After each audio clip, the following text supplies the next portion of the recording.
یہ عالم فانی ہے، ایک روز فنا ہوگا، وہ وقت بھی آئے گا جب حشر بپا ہوگا۔ الحمدللہ وکفا وسلام علی عبادہ الذین اصطفیٰ، اشہد ان لا الہ الا اللہ وحدہ لا شریک لہ واشہد ان محمدا عبدہ ورسولہ صلی اللہ علیہ وآلہ وسلم۔ اللہم صلی علی محمد وعلی آل محمد کما صلیت علی ابراہیم وعلی آل ابراہیم انک حمید مجید۔ اللہم بارک علی محمد وعلی آل محمد کما بارکت علی ابراہیم وعلی آل ابراہیم انک حمید مجید۔ اما بعد، علامات قیامت کے حوالے سے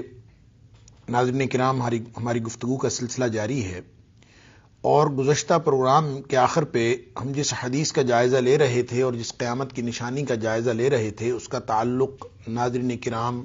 معاشرے کی عریانی اور فحاشی کے ساتھ ہے، کہ اس میں ایک تو نبی پاک صلی اللہ علیہ وآلہ وسلم کا وہ ارشاد جو صحیح مسلم کے اندر ہے کہ نبی پاک صلی اللہ علیہ وآلہ وسلم نے فرمایا کہ قرب قیامت دو گروہ ظاہر ہوں گے، اور دونوں گروہ ہی جہنمیوں کے ہوں گے۔ ایک تو ظالم حکمران، اور دوسرے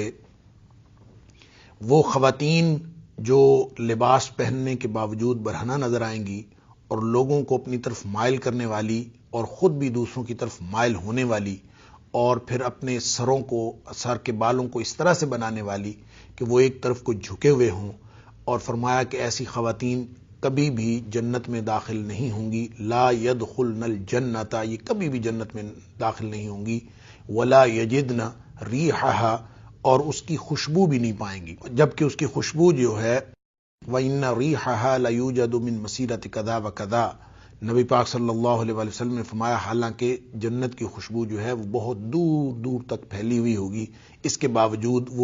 وہ خواتین جنت کی خوشبو بھی نہیں پا سکیں گی۔ میں نے عرض کیا تھا ناظرین کرام کہ قیامت کی یہ نشانی کہ عریانی اور فحاشی پھیل جائے، یہ ہمیں ایسے محسوس ہوتا ہے کہ ہمارے معاشرے کے اندر بہت عام ہو گئی ہے۔ نبی پاک صلی اللہ علیہ وآلہ وسلم کی دیگر احادیث بھی اس کی طرف رہنمائی کرتی ہیں۔ ایک حدیث کے اندر نبی پاک صلی اللہ علیہ وآلہ وسلم نے فرمایا کہ یہ قیامت کی نشانیوں میں سے ہے کہ فحاشی عام ہو جائے۔ فرمایا والذی نفس محمد بیدہ لا تقوم الساعہ حتی یظہر الفحش، اس وقت تک قیامت قائم نہیں ہوگی جب تک فحاشی عام نہ ہو جائے۔ اسی طرح نبی پاک صلی اللہ علیہ وآلہ وسلم کا ایک اور ارشاد ہے جس میں نبی پاک صلی اللہ علیہ وسلم نے فرمایا لا تقوم الساعۃ حتی یظہر الفحش والتفاحش، گویا پہلے سے زیادہ اس میں گریوٹی ہے کہ ایسی فحاشی جو خود سے انفرادی طور پر بھی فحاشی ہو، اور باہمی طور پر بھی لوگ فحاشی کے حوالے سے ہی بد کلامی وغیرہ شروع کر دیں، اور باہمی طور پر بھی فحاشی کے مرتکب ہونا شروع ہو جائیں۔ جب تک ایسی صورتحال نہ ہو جائے، نبی پاک صلی اللہ علیہ وآلہ وسلم نے فرمایا کہ اس وقت تک قیامت قائم نہیں ہوگی۔ ناظرین کرام، کس طرح سے جو ہے وہ فحاشی ظاہر ہوتی ہے؟ ایک تو اس کی صورت وہ ہے کہ خواتین لباس ہی ایسا پہننا شروع کر دیتی ہیں، اور یہ اس کو عریانی کہا جا سکتا ہے، اور یہ بھی فحاشی کی طرف ایک راستہ ہے۔ قرآن نے زنا کے بارے میں فرمایا انہ کان فاحشۃ وساء سبیلا،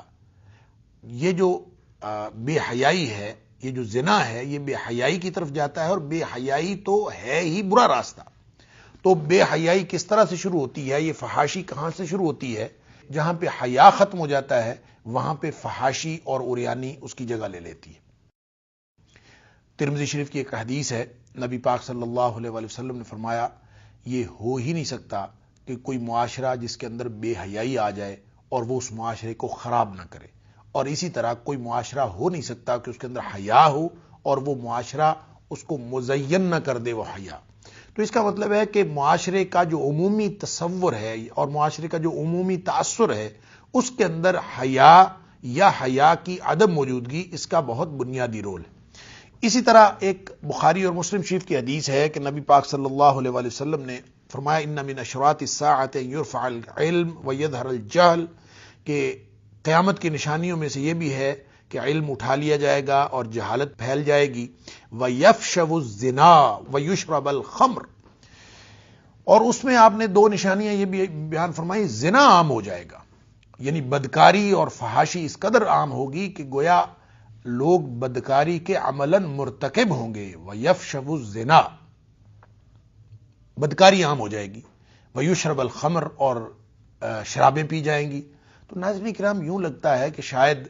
اس قدر بدکاری تو ابھی عام نہیں ہوئی، عریانی اگرچہ موجود ہے اور فحاشی کی یہ صورتحال نہیں ہے کہ معاشرے کے اندر بدکاری اس قدر پھیل جائے، بظاہر یہ معلوم ہوتا ہے،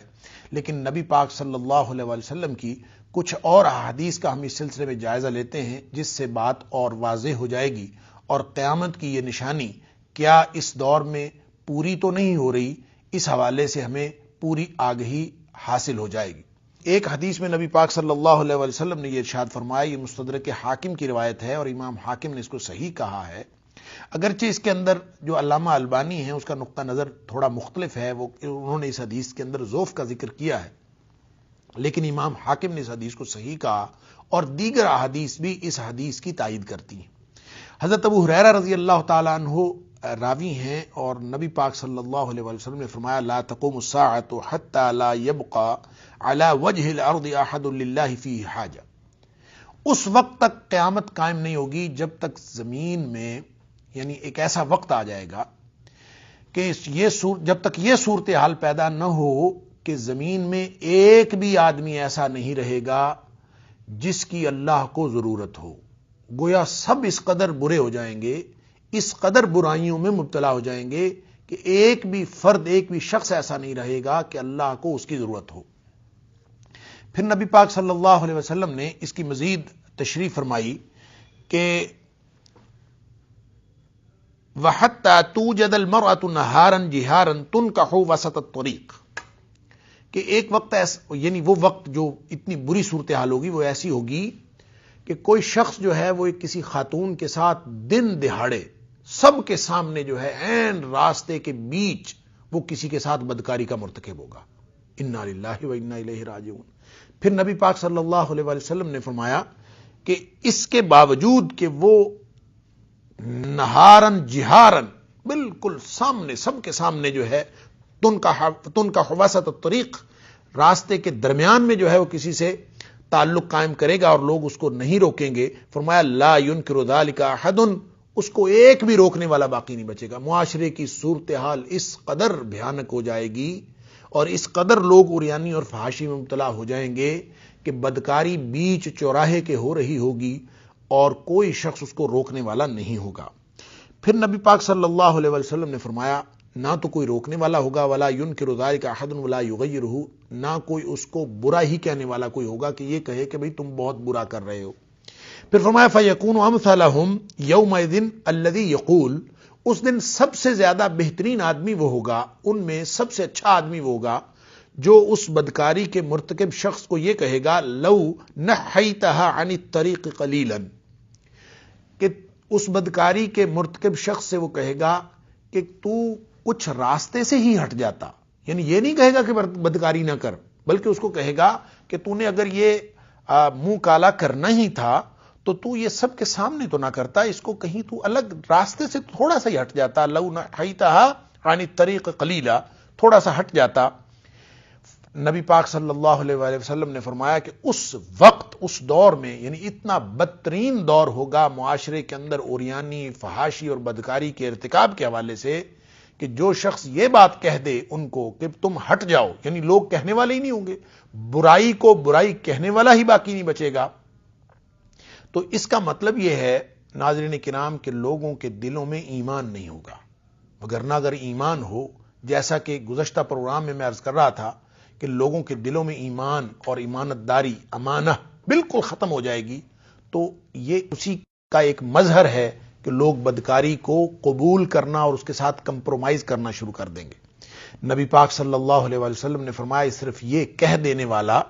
کہ تم راستے سے ہٹ جاؤ، اس دور میں اس کی حیثیت ایسی ہوگی جیسے آج کے دور میں ابو بکر اور عمر کی ہے رضی اللہ تعالی عنہما، گویا وہ شخص ایمان کے اعتبار سے اس وقت اتنا اچھا ہوگا.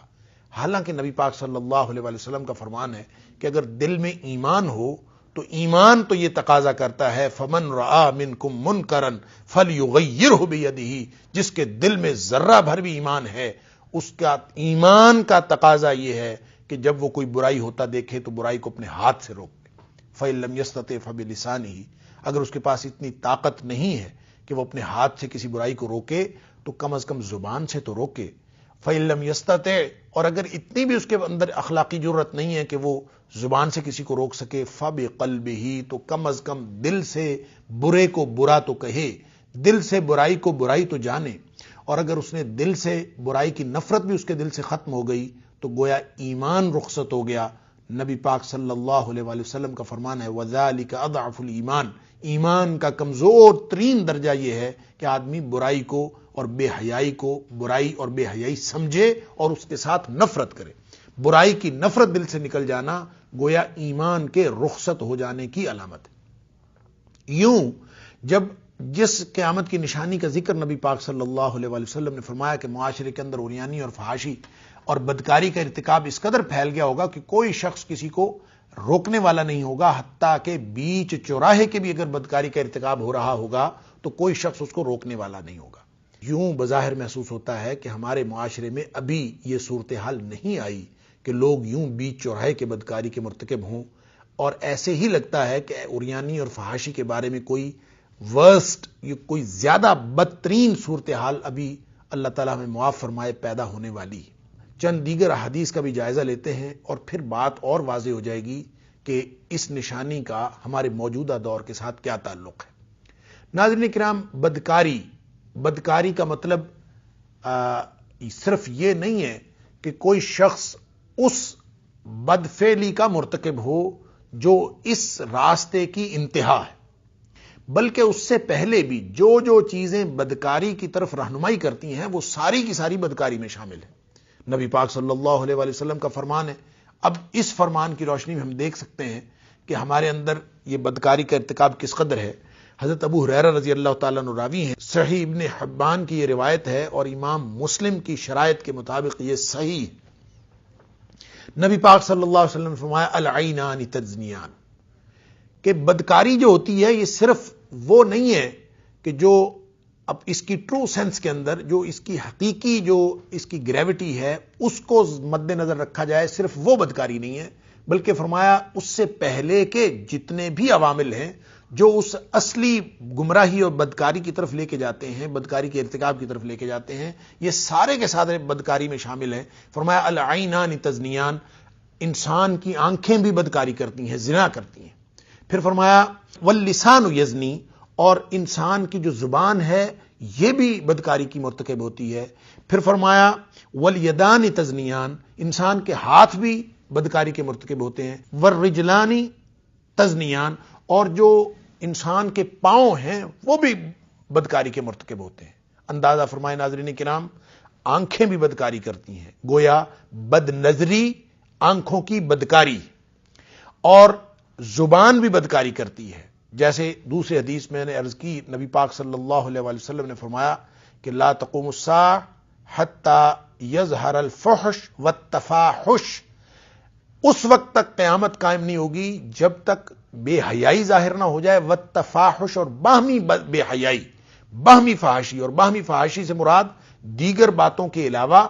بد کلامی اور فحش گفتگو ہے، آپس میں ایسی گفتگو کرنا جس کے اندر بے حیائی ہے. اسی کو یہاں فرمایا واللسان یزنی، انسان کی زبان بھی بدکاری کی مرتکب ہوتی ہے. اور پھر ہاتھ بھی، ظاہر ہاتھ انسان کے جو کچھ کرتے ہیں، اور ہر وہ بات جو زنا کی طرف مائل کرنے والی ہے، ہر وہ حرکت جو ہاتھوں سے کی جائے اور اس سے لوگ یا خود انسان زنا کی طرف اور بدکاری کے ارتکاب کی طرف مائل ہو تو وہ بھی بدکاری کے زمرے میں آئے گا. اسی طرح پاؤں سے کوئی ایسی بات کرنا، پاؤں کی اور ہاتھوں کی وہ ساری کی ساری موومنٹس جو انسان کو زنا کی اور بدکاری کی ترغیب دلاتی ہیں، ناظرین اکرام یہ ساری کی ساری بدکاری میں شامل ہیں نبی پاک صلی اللہ علیہ وسلم کے اس فرمان کے مطابق. یعنی العینان تزنیان واللسان یزنی والیدان تزنیان والرجلان تزنیان، یہ سارے کے سارے جو انسان کے اعضاء ہیں یہ بدکاری کے مرتکب ہوتے ہیں. رہ گئی وہ بدکاری کہ جس کا تعلق شرمگاہ کے ساتھ ہے. نبی پاک صلی اللہ علیہ وآلہ وسلم نے فرمایا وہ تو انہی اعضاء کی ہوئی بدکاری ہے جس کی تحقیق، جس کی تصدیق یا تکذیب شرمگاہ کرتی ہے. یحقق ذلک الفرج او یکذبہ، یعنی اسی وہ جو جس راستے پہ انسان چلا تھا، تو اصل بدکاری تو گویا یہ ہوئی جو انسان آنکھوں سے کرتا ہے، تو جو انسان ہاتھوں سے کرتا ہے، جو انسان زبان سے کرتا ہے، جو اس کے پاؤں کی موومنٹس کرتی ہیں. تو ناظرین کرام، آپ اور میں اپنے معاشرے کا جائزہ لیں تو کتنے لوگ ہیں اور کتنی حرکتیں ہیں، کون کون سے وہ کام ہو رہے ہیں. یعنی یہ جو ڈانس کلب ہیں، یہ جو لوگوں کو ڈانس کی تربیت دی جاتی ہے، باقاعدہ اساتذہ مقرر ہیں، باقاعدہ ادارے بن گئے ہیں ڈانس سکھانے کے لیے، تو وہ جو پاؤں کا سٹیپ سکھاتے ہیں، وہ جو ہاتھوں کی موومنٹ سکھاتے ہیں، کیا یہ ساری چیزیں بدکاری کی طرف رہنمائی کرنے والی نہیں ہیں؟ کیا یہ بدکاری کی طرف لے جانے والی اور اس کی طرف مائل کرنے والی چیزیں نہیں ہیں؟ جب یہ ہیں تو اس کا مطلب ہے بدکاری کے مرتکب ہمارے ہاتھ، بدکاری کے مرتکب ہمارے پاؤں، بدکاری کے مرتکب ہماری زبانیں، گویا یہ سب کا سب جو ہے بدکاری کے زمرے میں آتا ہے. نبی پاک صلی اللہ علیہ وسلم نے فرمایا کہ یہ جو انسان کے اعضاء ہیں یہ ساری بدکاری کرتے ہیں. اب ناظرین کرام، وہ حدیث جو پہلے میں نے عرض کی تھی کہ بیچ چوراہے کے بدکاری ہو رہی ہوگی اور کوئی شخص روکنے والا نہیں ہوگا. ناظرین کرام، یہ ساری اور ہماری آپس کی محفلیں، پھر خواتین کی محفلیں، پھر مخلوط ہماری محافل، یہ ساری کی ساری اس بدکاری کی مرتکب، اس بدکاری کی مظہر ہیں جس کی طرف نبی پاک صلی اللہ علیہ وآلہ وسلم نے اشارہ فرمایا کہ بیچ چوراہے کے یہ ساری بدکاریاں ہو رہی ہوں گی، کوئی روکنے والا نہیں ہوگا. اور ہم یہ دیکھتے ہیں کہ آج کوئی روکنے والا نہیں ہے، کوئی کسی کو نہیں کہہ رہا کہ یہ نہ کرو، کوئی کسی چینل کی مینجمنٹ اس کے اوپر پابندی نہیں لگا رہی. گویا یہ ایسا مادر پدر آزاد معاشرہ ہے کہ کیا میڈیا اور کیا ہمارے ادارے، کیا ہمارے تعلیمی ادارے، کیا ہمارا مخلوط محافل کا ماحول، اور خاص طور پہ یہ جو پرائیویٹ تعلیمی ادارے ہیں، یہ تمام کے تمام مل کر، اور ہماری مارکیٹیں، ہمارے بازار، ہماری منڈیاں، تو ظاہر سی بات ہے ہمارے گھروں کا ماحول بھی اس سارے معاشرے کے ساتھ اٹیچڈ ہے. تو ہر چیز جو ہے گویا جو بظاہر صحیح نظر آنے والی، حقیقت میں بدکاری کے ارتکاب کی طرف مائل کر دینے والی ہے. جب ایسا ماحول ہے تو کیا ہم میں سے کوئی روکنے والا ہے؟ اگر نہیں ہے، ظاہر ہے ہم سب اس بیماری کے ساتھ، اس برائی کے ساتھ اور اس فحاشی کے ماحول کے ساتھ ہم سب سمجھوتا کر چکے ہیں. اور یہ سمجھوتا ہی حقیقت میں اس جہنمی ہونے کی علامت کو ظاہر کرتا ہے جس کی طرف نبی پاک صلی اللہ علیہ وآلہ وسلم نے مختلف احادیث کے اندر وعید سنائی. جو حدیثیں پہلے بیان ہو چکی اس کے ساتھ ایک اور حدیث کا آپ اضافہ کر لیجئے کہ حضرت عمار بن یاسر رضی اللہ تعالیٰ عنہ راوی ہیں کہ نبی پاک صلی اللہ علیہ وآلہ وسلم نے فرمایا کہ 3 لوگ ایسے ہیں جو کبھی بھی جنت میں داخل نہیں ہو سکتے. اللہ اکبر. ثلاثۃ لا يدخلون الجنہ ابدا. فرمایا 3 لوگ ایسے ہیں، تو وہ 3 کی آپ تفصیل سن لیجئے، پھر اپنے قلب و جگر کو تھام لیجئے کہ کہیں ہم تو اس کا ارتکاب نہیں کر رہے، کہیں شعوری یا لا شعوری طور پر ہم سے تو وہ ارتکاب نہیں ہو رہا کہ اس سے قیامت کی نشانی بھی پوری ہو رہی ہو، اور نبی پاک صلی اللہ علیہ وآلہ وسلم کی سنائی ہوئی یہ وعید کہیں ہمارے اوپر پوری نہ ہو رہی ہو. نعوذ باللہ من ذالک. اللہ تعالیٰ ان ساری چیزوں سے ہمیں بچائے. نبی پاک صلی اللہ علیہ وسلم نے فرمایا وہ 3 لوگ کون ہیں جو کبھی بھی جنت میں داخل نہیں ہوں گے؟ فرمایا الدیوث. سب سے پہلا تو ہے دیوس، دوسرا ہے والرجلۃ من النساء، خواتین میں سے دوسری وہ خاتون ہے جو رجلہ ہے، اور تیسرا ہے وہ مدمن الخمر، تیسرا ہے وہ جو ہمیشہ کا شرابی ہے، یعنی ہمیشہ شراب پیتا ہے اور کبھی وہ شراب کو چھوڑتا نہیں. اب یہ 3 لوگ، مدمن الخمر جو دائمی شراب پیتا ہے اور اس کی عادت ہے اس کے ماحول میں، اس کے گھر کے اندر، ناظرین کرام کون سا گھر ہے جو آج کے دور میں جو اس بیماری سے بچا ہوا ہے؟ اللہ تعالیٰ معاف فرمائے. اور جہاں تک یہ پہلے 2 کی بات ہے، آپ کے ذہن میں آیا ہوگا کہ دیوس کون ہے اور راجولہ کیا ہے. یہی بات نبی پاک صلی اللہ علیہ وسلم کے ساتھیوں صحابہ کرام کے ذہن میں بھی آئی تھی، تو انہوں نے پوچھ لیا نبی پاک صلی اللہ علیہ وسلم سے کہ اللہ کے رسول دیوس سے مراد کیا ہے اور راجولہ سے مراد کون ہے؟ فرمایا قیل یا رسول اللہ صلی اللہ علیہ وسلم مد دیوس، یہ کہا گیا کہ اللہ کے رسول دیوس کون ہے؟ فرمایا الذی لا یبالی من دخل علی اہلہ. 3 مختلف قسم کے الفاظ آتے ہیں حدیث کے اندر. ناظرین کرام، یہ طبرانی معجم کبیر کی روایت ہے طبرانی کی کہ نبی پاک صلی اللہ علیہ وآلہ وسلم نے فرمایا ایک تو دیوس وہ ہے، یعنی دیوس کے بارے میں اگرچہ ڈیفینیشن ایک ہی ہے لیکن یہ مختلف الفاظ میں بیان ہوئی ہے. ایک تو وہ الفاظ ہیں کہ آپ نے فرمایا الذی لا یبالی من دخل علی اہلہ، وہ شخص دیوس ہے جس کو اس بات کی پرواہ نہیں ہے کہ اس کے گھر کون آتا جاتا ہے. یعنی گھر کا ماحول یہ ہے کہ نہ تو پردہ ہے گھر میں، نہ ہی خواتین کو پردہ کروایا جاتا ہے، نہ ہی لوگوں کے آنے جانے کی کوئی پابندی ہے. جیسے دیگر محافل کے اندر لوگ آتے جاتے ہیں، کوئی کیا محرم کیا غیر محرم، ہر شخص گھر میں داخل ہو جاتا ہے، ہر شخص گھر سے چلا جاتا ہے، اور جو صاحب خانہ ہے، جو گھر کا سربراہ ہے، اس کو اس بات پر قطعاً غیرت نہیں آتی، اس کو اس کی کوئی پرواہ نہیں ہے کہ اس کے گھر میں کون آتا جاتا ہے، اور جو بھی آئے اس کو وہ ویلکم کرتے ہیں، سارے اہل خانہ بٹھاتے ہیں، اور ساری بچیاں بچے اور بہنیں اور ماں اور سب مل کے ہر محرم اور غیر محرم کی جو خدمت کرتے ہیں. جس شخص کو اس پر غیرت نہیں آتی اور اس بات کی کوئی پرواہ نہیں ہے وہ شخص دیوس ہے نبی پاک صلی اللہ علیہ وسلم کے فرمان کے مطابق. اور جو دیوس ہے وہ کبھی جنت میں داخل نہیں ہوگا. ثلاثۃ لا يدخلون الجنہ ابدا، یہ کبھی بھی جنت میں داخل نہیں ہوں گے، گویا یہ دائمی جہنمی. اللہ تعالیٰ معاف فرمائے. وفی روایت الذی لا یغار علی اہلہ، جس کو اپنے اہل خانہ کے حوالے سے کوئی غیرت نہیں آتی وہ دیوس ہے. یہ دوسرے الفاظ ہیں. اور تیسرے الفاظ نبی پاک صلی اللہ علیہ وسلم نے فرمایا وفی روایت هو الذی یعلم الفاحش فی اہلہ ولا یغار علیہم، کہ کسی کو پتہ چل جاتا ہے، اس کو معلوم ہوتا ہے کہ اس کے گھر میں فلاں بے حیائی کا کام ہو رہا ہے، اس کے گھر میں بے پردگی ہو رہی ہے، اس کے گھر میں جو ہے فحش کلامی ہو رہی ہے، تفاحش ہو رہا ہے، یا اس کے گھر میں فحش چیزیں دیکھی جا رہی ہیں، یا اس کے گھر میں فحش چیزوں کے ساتھ انٹریکشن کسی طریقے سے بھی ہو رہا ہے اور اس کو غیرت نہیں آتی، تو وہ دیوس ہے. ایسا شخص دیوس ہے نبی پاک صلی اللہ علیہ وآلہ وسلم کے فرمان کے مطابق، اور آپ نے فرمایا کہ وہ کبھی جنت میں داخل نہیں ہوگا. تو اب ناظرین کرام ذرا دیکھیے وہ جو العینان تزنیان واللسان یزنی، اس حدیث کی روشنی میں اور نبی پاک صلی اللہ علیہ وسلم کے اس فرمان کی روشنی میں اب آپ معاشرے کا جائزہ لیجئے کہ کون کون اس نشانی سے بچا ہوا ہے اور نبی پاک صلی اللہ علیہ وسلم کی اس وعید سے بچا ہوا ہے. اللہ تعالیٰ ہم سب کو اس سے محفوظ فرمائے. فرمایا جو تیسرا شخص جو جنت میں نہیں جا سکتا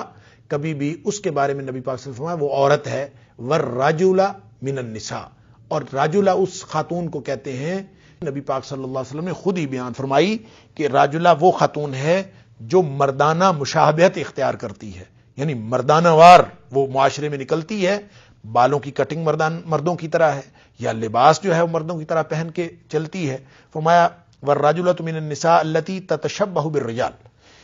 وہ خاتون رجلہ ہے جو مردوں کی طرح بن کے نکلتی ہے، اپنی مشابہت مردوں کی طرح اختیار کرتی ہے. تو ناظرین کرام گویا یہ بھی ایک فحاشی اور بے حیائی کی علامت ہے کہ کوئی خاتون مردوں جیسا روپ اختیار کرے. اب ہم دیکھتے ہیں کہ ہمارے معاشرے کے اندر کیا ایسے ہوٹلز اور ایسے ادارے موجود نہیں ہیں جہاں پہ مرد اور خواتین اکٹھے کام کر رہے ہیں، دونوں کی یونیفارمز ایک جیسے ہیں، دیکھنے میں پتہ ہی نہیں چلتا ان میں مرد کون ہے اور اس میں خاتون کون ہے. اور ہم ایسے مناظر ہم اپنی آنکھوں سے اپنی روزمرہ زندگی میں دیکھتے ہیں، اور گویا نبی پاک صلی اللہ علیہ وآلہ وسلم کا یہ فرمان آج کے دور میں ہی پورا ہوتا ہوا دکھائی دیتا ہے. اللہ تعالی ہمیں ان ساری چیزوں سے محفوظ فرمائے جو چیزیں ہمارے لیے